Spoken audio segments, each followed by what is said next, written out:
என்னுடைய கலை உலக வாரிசு என்று அழைக்கப்பட்டவர், அறிமுகப்படுத்தப்பட்டவர் அண்ணன் பாக்கியராஜ் அவர்கள். புரட்சித் தலைவர் அப்படி அறிவித்த உடனே காலையிலேயே நான் போய் ராமாபுரம் தோட்டத்திலே புரட்சித் தலைவரை பார்த்து, என்னென்ன உங்கள் கலை உலக வாரிசு என்று அவரை அறிவித்தீர்கள், நீங்கள் எங்கே அவர் எங்கே என்று கேட்டேன். என் கையை அழுத்தி பிடித்து கொண்டார். நிறைய கூட்டம் இருந்தது. என்னை காரிலே பக்கத்தில் அமர வைத்து ராமாபுரம் தோட்டத்தில் இருந்து ஓட்டை வரைக்கும் ஏன் அவரை கலை உலக வாரிசு என்று அறிவித்தேன் என்பதை விளக்கமாக விரிவாக சொல்லிக்கொண்டே வந்தார். நான் மன்னிப்பு கேட்டேன். இவ்வளவு விஷயங்கள் இதில் இருக்கிறது என்று நான் கருதவில்லை. நான் உங்களை மட்டும்தான் பார்த்தேன்.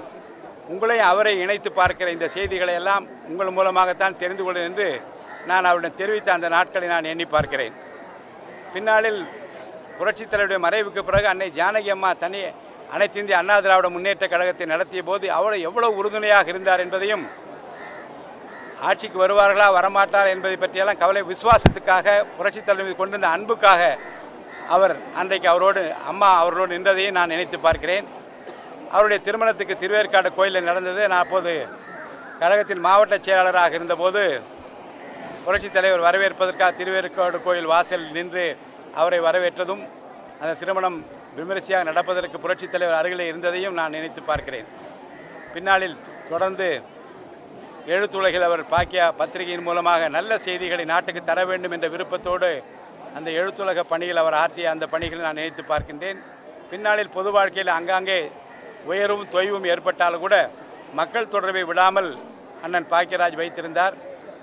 அவருடைய இழப்பு என்பது திரையுலகத்திற்கு ஒரு ஈடு செய்ய முடியாத ஒன்று. என்றால் திரையுலகத்தில் பாரதி ராஜா சாரை ஒட்டி அவர் எடுத்த படங்களும், நடித்த விதமும், கதை சொல்லிய விதமும், இயக்கிய விதமும், அவர் பேசிய விதமும் தமிழக திரையுலக வரலாற்றில் ஒரு புதுமையாகவும் மக்கள் ஏற்றுக்கொள்ளக்கூடிய சாமானிய மனிதனும் இப்படி நடிக்க முடியும் என்று காட்டக்கூடியதாகவும் இருந்ததை மக்கள் பெரிதும் ரசித்தார்கள்.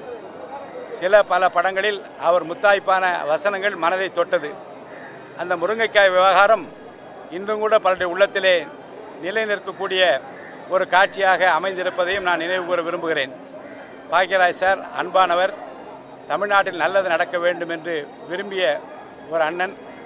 அவர் மறைவிலே நாங்கள் அத்தனை பேரும் பங்கு கொள்கிறோம். குடும்பத்தாருக்கு என் ஆழ்ந்த இரங்கலை நான் தெரிவித்துக் கொள்கிறேன்.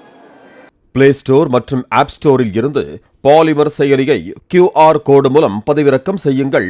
செய்திகளை உடனுக்குடன் பெறுங்கள்.